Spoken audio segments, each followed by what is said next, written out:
Hello dear learners, welcome back to Abit Shiksha. Today's daily news capsule is brought to you by Abit Shiksha. So let us begin. आज के जो important topics है वो है सबसे पहला और सबसे बड़ा news of the of the year, one of the biggest news of the year and the biggest news of the of the day is that Donald Trump has won again against Kamala Harris, and he is the 47th president of India, president of United States of America. So ये जो है Trump जो है उन्होंने 2024 का जो presidential election है उनको जीत लिया है. So this is the most important news of the our.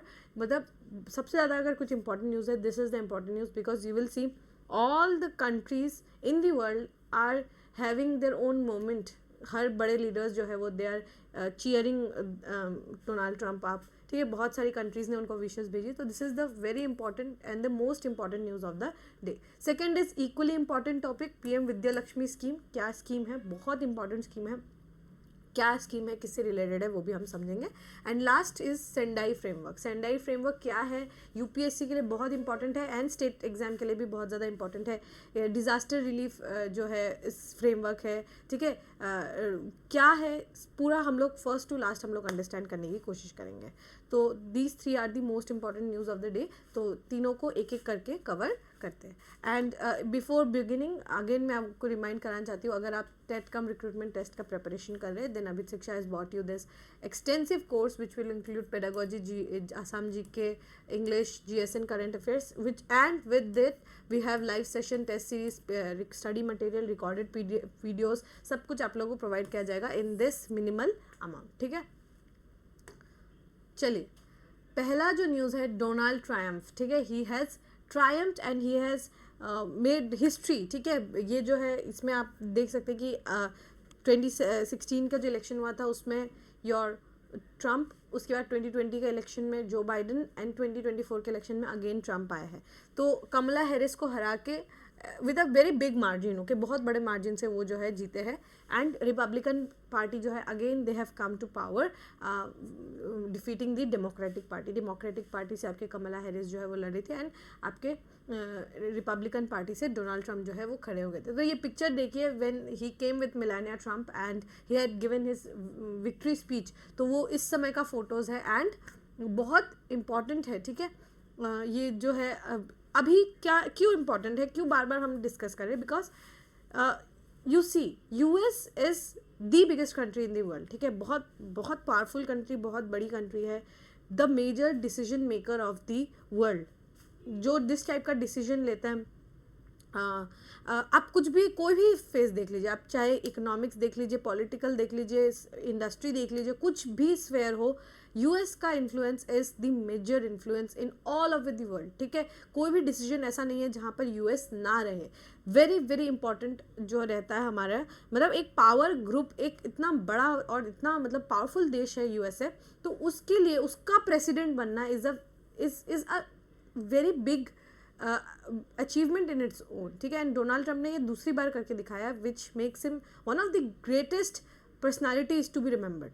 तो वहाँ पर ये इस तरीके का विक्ट्री होना is very important, very very it's something to be very proud of. ठीक है, फॉर हिम. ठीक है, तो former president US and Republican Donald Trump made forceful comeback as he won the second term in office, defeating Vice President Kamala Harris, the Democratic nominee, to become the 47th President of United States. Republicans took control of the Senate, increasing the tally to at least 52 of the chambers 100 seats. 50 states है.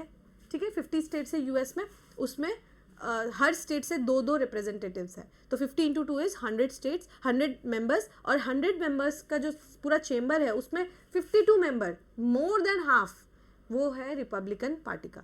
और यहाँ पर 48 जो है वो आपके democratic party का जो है मेंबर्स का सीट्स है. ठीक है, leaders such as prime minister Narendra Modi and Saudi Arabia's Mohammed bin Salman may anticipate smoother negotiation with reduced scrutiny, while Israel's Benjamin Netanyahu is expected to welcome a supportive familiar ally in Donald Trump. तो यहाँ पर दुनिया के बहुत सारे leaders जो है they are very happy, they are very contempt जो है वो बहुत ज़्यादा है, और मतलब कुछ लोग बहुत ज़्यादा खुश है, कुछ थोड़े कम खुश हैं. जैसे like you will see Benjamin Netanyahu, very good friendship with Donald Trump, Melania Trump.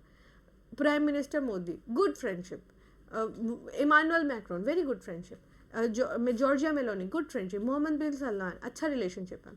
लेकिन in the other hand, Vladimir Zelensky, the prime president of Ukraine, he is not very happy because उनका manifesto ही ये था कि he would end wars.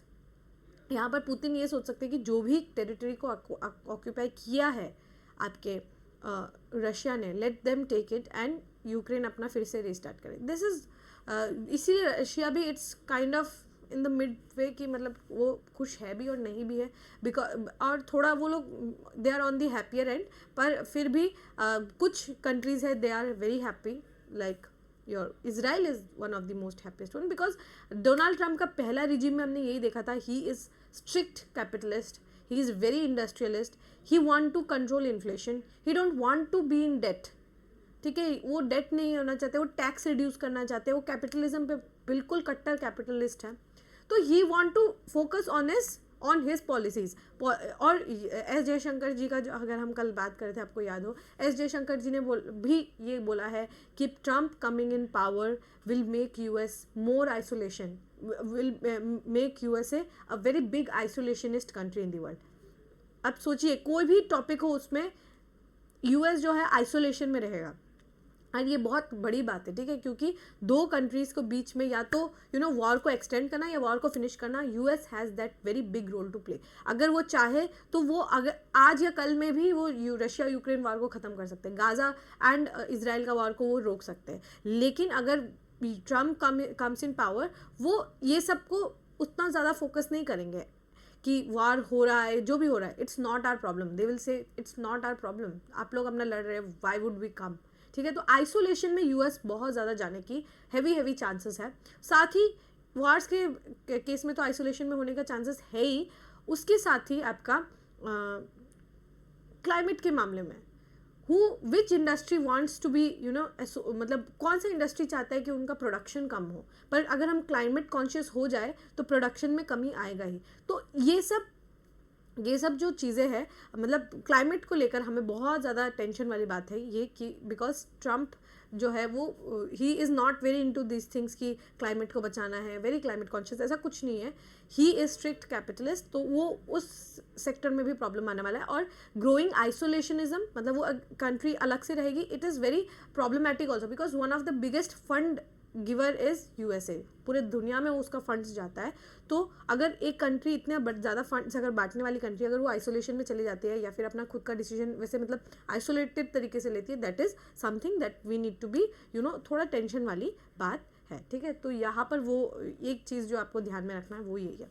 पर India के लिए जैसे आप देखेंगे, हमने कॉमकासा डील, लेमोआ डील, आईसेट का डील, ये सब जो है बड़े डील्स हमने ट्रम्प के साथ किए हैं.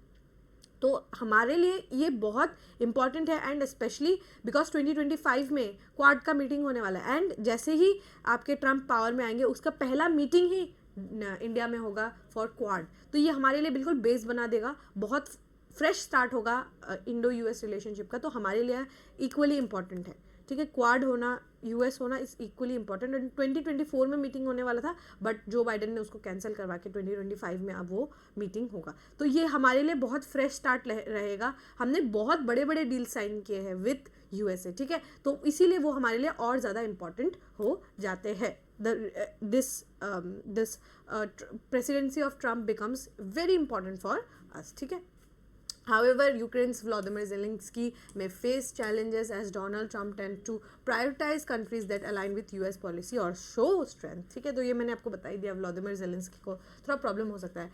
Among the world leaders who will be seen as either friends or foes in Trump's world, India and several countries are likely to be viewed as winners with his return in the White House. तो बहुत सारी countries तो loose कर सकते थे, north Korea, like Iran, like Ukraine, वो लोग बहुत मतलब they might not be very happy, but Indians are very happy because we have a very good relationship with Donald Trump. तो हम अच्छा एक्सपेक्ट कर सकते हैं. एंड साथ ही आप अगर देखें मतलब जो हमने डिसीजंस लिए हैं वो भी काफ़ी स्ट्रॉन्गर डिसीजंस हैं, और we have a very good connection. ठीक है, हम और हिंदूज़ ने, माइनॉरिटीज़ ने 2 जो यूएस के 2 माइनॉरिटी ग्रुप्स है जिन्होंने बहुत ज़्यादा वोट किया है for Donald Trump. One is Indian minorities, जो इंडियन हिंदूज जो है बेसिकली, बट हिंदूज नहीं, इंडियन से हम कहेंगे, Indian American and Jewish American. ठीक है, तो इजराइल भी इसीलिए खुश है और इंडियन अमेरिकन भी इसीलिए खुश है, और उनका मैनिफेस्टो में भी यही था, तो फिर उसके लिए भी बहुत ज़्यादा, और बहुत वोट्स दिए गए हैं. ठीक है, बहुत वोट्स जो है दिए गए हैं to your Donald Trump by the Indian American to Donald Trump. तो इसीलिए और भी ज़्यादा he would work for Indian American in America. और साथ ही he had said in one of his speeches that he would protect the Hindu minorities in all around the world. तो ये भी एक कहीं ना कहीं साइन है, ठीक है, for better relationship with your Donald Trump. Prime Minister Modi ने क्या कहा? Trump's return is seen as a positive development for Prime Minister Modi, who has enjoyed strong relationship with former US President. Both leaders have praised each other publicly and built personal ties over the year. ठीक है, with his return to the office, Modi is likely to continue benefiting a favorable position as the focus on strong bilateral ties will align with Trump's policy. Trump's stance on negotiating peace with Russia, which could allow Prime Minister Modi to maintain close ties with Moscow, which is a key partner for India in terms of energy and defense. तो 20,000 से भी ज़्यादा sanctions लगाए थे US के द्वारा to Russia, but यहाँ पर थोड़ा ईज डाउन होने की चांसेस बहुत ज़्यादा है कि आपके ट्रम्प आएंगे तो बहुत सारे सैंक्शंस को ईज डाउन करेंगे, तो वो हमारे लिए ईजी होगा to purchase more energy, more defence from Russia. तो आप देख रहे हैं कि हमारे लिए काइंड ऑफ एक विन विन का सिचुएशन आप देख पाएंगे. ठीक है, यहाँ अगर इस फोटो को हम डिस्कस करें, you would see the growing relationship between Modi and your Trump. जैसे पहली बार दोनों मिले थे, जैसे ही 2017 में ही मतलब जब जैसे उन्होंने वो व्हाइट हाउस वो एंटर हुए, सबसे one of the first ministers that he met was mister Modi.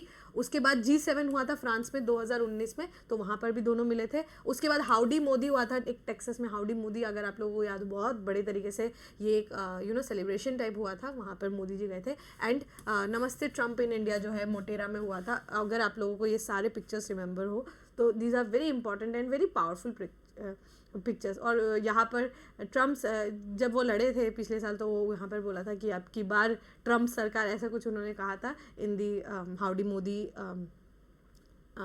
Modi जो उनका इवेंट हुआ था. एंड ऑफ कोर्स दी मोटेरा में स्वामी विवेकानंद को याद करते हुए ट्रम्प ने जो है स्पीच दिया था. So this were the photos. ठीक है, and I want to show you one of the most important and powerful pictures that had emerged from US US के elections जो हुए थे, वहाँ पे ये one of the important pictures थे, because you look at this picture. ठीक है, ये picture अपने आप में मतलब कितना powerful है कि जब वो speech दे रहे थे आपके when he was giving a speech, उनके assassin ने बिल्कुल उनके कान के पास से गोली गई है. ठीक है, और इनके पूरे यहाँ पे खून है. But look at the picture, look at this the flag of USA and look at Donald Trump. This picture is one of the finest and one of the most important pictures of the history, जो mark करेगा.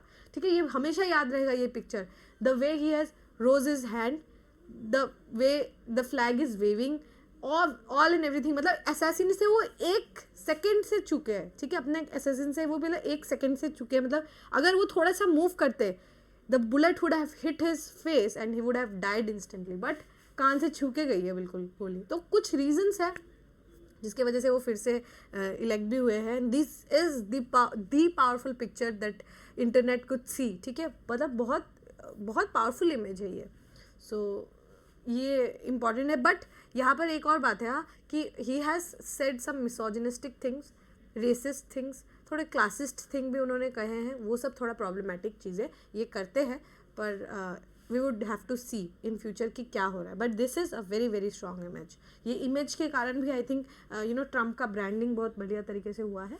सो this was the news. Second news is PM Vidya Lakshmi scheme for higher education gets a nod. तो union cabinet ने जो है, जिसमें prime minister Modi जो है वो चेयरपर्सन थे, उन्होंने अप्रूव किया है एक central sector scheme 100% coverage by centre जो कि है PM Vidya Lakshmi, which would seek to provide financial support to meritorious students in their pursuit of higher graduation. तो ये जो भी मेरिटियस स्टूडेंट्स हैं जिनको मे बी एक सर्टेन परसेंटेज के ऊपर मिले, उन लोगों को फाइनेंशियल सपोर्ट दिया जाएगा। Under this scheme a student who secures admissions in the top 860 quality higher education institution, both government and private, will be eligible to get a collateral free, guarantor free loan from banks and financial institution to cover full amount of tuition fee with expenses related to the course। ठीक है, collateral फी, guarantor free एक loan जो है वो दिया जाएगा पूरा tuition fees जो है उसका भरने के लिए। लेकिन आपका ये एक शर्त है कि आपको टॉप 860 जो क्वालिटी एजुकेशन इंस्टीट्यूशन है वहाँ पर ही आपको एडमिशन होना होगा। The scheme will potentially cover 22 lakh students, the ministry of education spokesperson said. तो यहाँ पर कोलेट्रल फ्री और गारंटर फ्री जो है लोन दिया जाएगा। Under the scheme loans up to 27.5 lakh the student will receive a credit guarantee of 75%, enabling banks to extend education loans to student। ठीक है, क्रेडिट गारंटी ऑफ 75% भी दिया जाएगा ताकि बैंक्स जो है फर्दर और ज़्यादा लोन्स जो है दे पाए। आउटले कितना है, 83,600 करोड़ जो है ये दिया गया है फॉर द ईयर 2024 से 2030 तक का ये अमाउंट जो है ये एलोकेट किया जाएगा।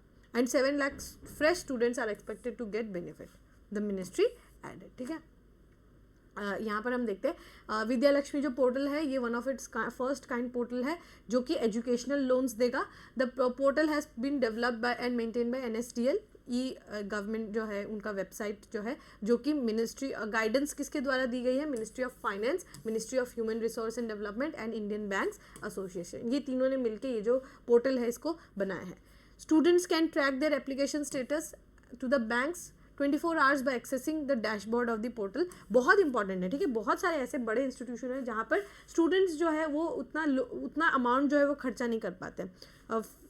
मतलब बहुत कभी कभी ट्यूशन फीस भी बहुत हाई रहता है, 50-60,000 पर ईयर या पर सेमेस्टर भी होता है, तो लोग उतना ज़्यादा पैसा नहीं होता तो लोग ड्रॉप आउट कर देते हैं। लेकिन अब ये स्कीम के आने से क्या होगा कि आप, क्योंकि कोलेट्रल फी है तो आपको कुछ देना नहीं होगा, गिरवी नहीं रखना होगा, गारंटर फ्री लोन है और यहाँ पर क्या है कि 75% क्रेडिट गारंटी का भी है। तो फिर ये बहुत अच्छा रहेगा कि पूरा एंटायर ट्यूशन फी भी कवर होगा, आप कॉलेज भी जा पाएंगे, कुछ काम भी कर पाएंगे, you would be sorted for your education year. उसके बाद आप धीरे धीरे गवर्नमेंट को वापस चुकाइए लोन।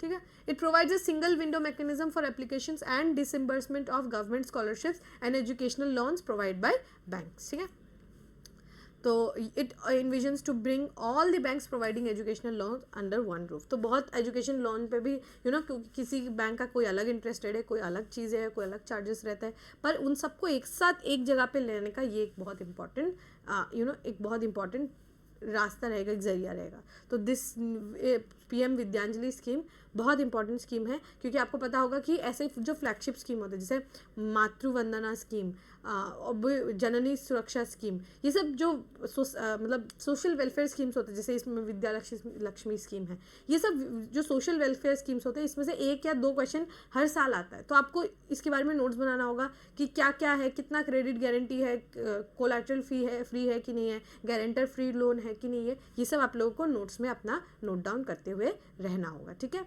बहुत इंपॉर्टेंट ये हमारा फ्लैगशिप स्कीम है। ठीक है, गवर्नमेंट का ये फ्लैगशिप स्कीम जो है रहता है, और वैसे भी सेंट्रल सेक्टर स्कीम है तो और ज़्यादा इंपॉर्टेंट हो जाता है।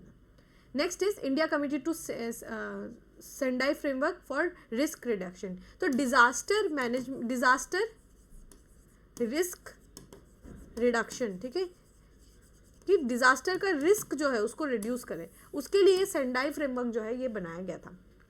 2015 में ये मीटिंग हुआ था, उसमें ये सेंडाई फ्रेमवर्क का जो है सेंडाई फ्रेमवर्क बनाया गया था। सेंडाई क्या है? Sendai is a place in Japan जहाँ पे ये मीटिंग हुआ था। वहाँ पर कुछ डिसीजंस लिए गए थे। उस डिसीजंस को मतलब एक अगर आप देखें डिज़ास्टर का एक साइकिल कैसे होता है, पहले तो डिज़ास्टर आता है, फिर पहले हम डिज़ास्टर आता है, फिर हम क्या करते हैं, मिटिगेशन करते हैं। ठीक है, डिज़ास्टर आता है, पहले डिज़ास्टर आता है, फिर हम मिटिगेशन करते हैं, फिर हम रिलीफ प्रोवाइड करते हैं, फिर रिलीफ प्रोवाइड करने के बाद हम क्या करते हैं, प्रिवेंशन का मेजर्स लेते हैं कि नहीं, प्रिवेंशन मेजर लेते हैं। तो इस ये जो है पूरा साइकिल रहता है आपका डिजास्टर का। तो वो डिजास्टर का हम रिस्क को कैसे रिड्यूस करें, उसमें ये सेंडाई फ्रेमवर्क में बहुत चीज़ें लिखी हुई है कि हमें क्या करना चाहिए क्या नहीं करना चाहिए, यहाँ पर लिखा हुआ है। न्यूज़ क्या है, India is committed to the Sendai framework for disaster risk reduction, DRR, ठीक है, DRR is disaster risk reduction. आपको ये पूछ सकता है Sendai framework is related to what, is related to what, तो आपको याद रहना चाहिए कि सेंडाई फ्रेमवर्क जो है ये आपका डिजास्टर रिस्क रिडक्शन से रिलेटेड है। हाँ, और यहाँ पर क्या है कि PK मिश्रा जो है वो he is the spokesperson, he is principal secretary, he has said that while calling for increased international collaboration is very important, ठीक है, technology transfer, knowledge sharing, sustainable development, ये सब होना चाहिए कि मतलब इंटरनेशनल कोलैबोरेशन होना चाहिए on technology transfer, knowledge sharing, sustainable development, enhance disaster resilience, ये सब होना चाहिए।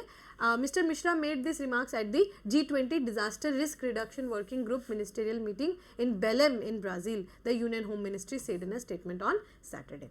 वेरी इंपॉर्टेंट कि मतलब यहाँ देखिए कि इंटरनेशनल कोलैबोरेशन होना चाहिए, मतलब कि अगर एक देश है वहाँ पर, जैसे सुनामी आती है, सुनामी सिर्फ अकेले इंडिया को इम्पैक्ट नहीं करेगा, वो सिमिलर इम्पैक्ट आपको बांग्लादेश में देखने को मिलेगा, सुनामी का इम्पैक्ट आपको पाकिस्तान में देखने को मिलेगा। अगर वो ईस्टर्न कोस्ट में आता है तो आपको बांग्लादेश, म्यांमार में उसका इम्पैक्ट देखने को मिलेगा, वेस्टर्न में आएगा तो पाकिस्तान की तरफ जाएगा, इंडिया में तो इम्पैक्ट नहीं है। तो इंटरनेशनली हमें कोलैबोरेट करने की बहुत ज़्यादा ज़रूरत है। साइक्लोन्स भी आते हैं तो इंडियन ओशन रीजन में अलग आता है, तो वहाँ पर कोलैबोरेशन की ज़रूरत है। अटलांटिक में आता है तो वहाँ पर कोलैबोरेशन की ज़रूरत है। अर्थक्वेक आता है तो नेपाल में भी डिजास्टर होता है, इंडिया में भी डिजास्टर होता है, भूटान भी फील करता है, पाकिस्तान में भी मे भी थोड़ा बहुत जॉल्ट्स जो है वो महसूस हो। तो इंटरनेशनली हमें कोलैबोरेट करने की ज़रूरत है। ये किसी एक जन का प्रॉब्लम नहीं है, पूरे दुनिया का प्रॉब्लम है, ठीक है।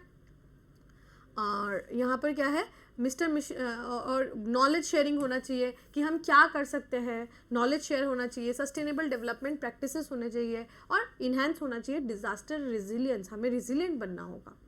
The Sendai framework UN agreement कब अडॉप्ट हुआ था, मैंने आपको बताया 2015 में, advocates for the substantial reduction of disaster risk and losses in livelihood and health and the economic, physical, social, cultural, environmental assets of person, businesses, communities and countries। ये क्या चाहता है, रिडक्शन करना चाहता है डिजास्टर के रिस्क को, disaster का जो रिस्क है उसको कम करना चाहता है, एंड जो लॉसेस है वो भी हमें कम करना चाहता है। Losses of life, losses of health, losses of economic property, physical health, social cultural properties, environment का एसेट्स है, उन सबको जो डिजास्टर है उसका रिस्क को और लॉसेस को कम करने के लिए ये फ्रेमवर्क बनाया गया है, ठीक है। हम लोग थोड़ा सा डेप्थ में देखते हैं। अ consensus was reached on the first ministerial declaration of disaster risk reduction with the active participation of Indian delegation on the delegation, the statement said। तो यहाँ पर ये जो एक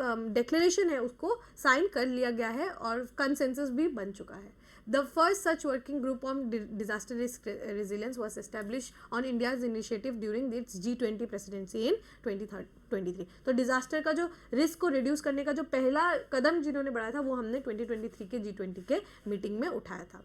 At the meeting, Mr. Mishra also emphasized on India's proactive approach on the issue based on 5 priorities enunciated in the G20 presidency। 5 हमारे क्या क्या priorities है, अर्ली वार्निंग सिस्टम पहला है, दूसरा है डिजास्टर रेजिलिएंट इंफ्रास्ट्रक्चर हमें बनाना होगा, तीसरा है disaster risk reduction financing, very important, resilient recovery होना चाहिए और नेचर बेस्ड सोल्यूशन। ये हमारे 5 जो है प्रायोरिटी एरिया है डिजास्टर को रिड्यूस करने के लिए। पहला है डिजास्टर अर्ली वार्निंग सिस्टम होना चाहिए, दूसरा है डिजास्टर रेजिलिएंट हमें होना होगा, इंफ्रास्ट्रक्चर बनाना होगा उस टाइप से, तीसरा है फाइनेंसिंग होना होगा, चौथा है रिकवरी फटाफट होना होगा, एंड 5वां है नेचर बेस्ड सॉल्यूशंस, ठीक है, नेचर बेस्ड सॉल्यूशन होना होगा। यहाँ पर बहुत सारे बायलैटरल मीटिंग्स जो हुए हैं ये ब्राज़ील में हो रहा है क्योंकि अगला मीटिंग जो है G20 का इट इज़ इन ब्राज़ील। तो ब्राज़ील वहाँ पे प्रेजेंट थे, Japan, Norway, south Africa, south Korea, Germany, ये सब इनवाइटेड थे। ऑफ कोर्स इंडिया भी वहाँ पर इनवाइटेड थे और बहुत सारे इंटरनेशनल ऑर्गेनाइजेशन जैसे UN, ठीक है, और भी मतलब WWF, ये सारे इंटरनेशनल ऑर्गेनाइजेशन भी वहाँ पर इनवाइटेड थे। सेंडाई फ्रेमवर्क जो है, ये मैं आपको थोड़ा सा बेसिक बता देती हूँ कि सेंडाई फ्रेमवर्क 2015 से 2030 तक का एक हमने ब्रॉड फ्रेमवर्क बनाया कि हमें क्या क्या काम करने हैं, कैसे हम डिजास्टर को, रिस्क को रिड्यूस कर सकते हैं। ये सेंडाई जापान में एक जगह है सेंडाई, वहाँ पे उसको अडॉप्ट किया गया था, इसीलिए इसका नाम सेंडाई फ्रेमवर्क है। Endorsed bye UN general assembly, it is successor agreement of Hyogo framework for action, जो कि 2005 से 15 तक हुआ था। ठीक है, ह्योगो फ्रेमवर्क जो है ये भी क्या करता है कि डिजास्टर के रिस्क को रिड्यूस करने की बात यहाँ पर करता है। तो उसी का जो सक्सेसर है दैट इज सेंडाई फ्रेमवर्क। इससे पहले जो हुआ था वो ह्योगो फ्रेमवर्क हुआ था। Priority areas and global target under Sendai framework क्या है? पहले तो हमें डिजास्टर का रिस्क क्या क्या है उसको अंडरस्टैंड करना होगा। Strengthening disaster risk governance to manage disaster risk. ठीक है, स्ट्रेंथन करना है कि गवर्नेंस को भी स्ट्रेंथ करना है, फाइनेंसिंग भी अच्छे खासा होना होगा, एंड इन्वेस्ट भी होना होगा, investing in disaster risk resilience for resilience. जैसे हम न्यू बिल्डिंग्स बना रहे हैं तो उसको हम कैसे स्ट्रॉन्ग बनाए, कैसे मजबूत बनाए, अगर न्यू फ्लाईओवर्स बना रहे हैं कैसे स्ट्रॉन्ग बनाए, कैसे शॉक प्रूफ बनाए। ठीक है, वो सब जो है इन्वेस्ट करना होगा, प्रिपेयर्डनेस होना होगा, इफेक्टिव रिस्पॉन्स होना चाहिए, एंड बिल्डिंग बैक बेटर का जो है ये अप्रोच यहाँ पे रहता है कि हमें अच्छे तरीके से और बिल्ड करना होगा, रिकवरी होना चाहिए, रिहेबिलिटेशन होना चाहिए, एंड रिकंस्ट्रक्शन होना चाहिए। ये ऐसे लिख सकते हैं द 3 Rs ऑफ DRR। ठीक है, डिजास्टर रिस्क रेजिलियंस का 3 Rs क्या क्या है? Recovery, rehabilitation and reconstruction. ऐसे आप लोग अपने आंसर्स में लिख सकते हैं। दिस इज, अगर आप डिजास्टर मैनेजमेंट के बारे में पढ़ रहे हैं तो सेंडाई फ्रेमवर्क के बारे में पढ़ना इज इनएविटेबल, ये आपको पढ़ना ही होगा। ठीक है, तो this is very very important, this framework is very very important for your examination. Hopefully आपको ये टॉपिक जो है समझ में आ गया होगा। With this we have come to end of today's daily news discussion. If you have liked this discussion, don't forget to give a like and write down in the comment section. We will meet in the next discussion. Till then, take care and thank you.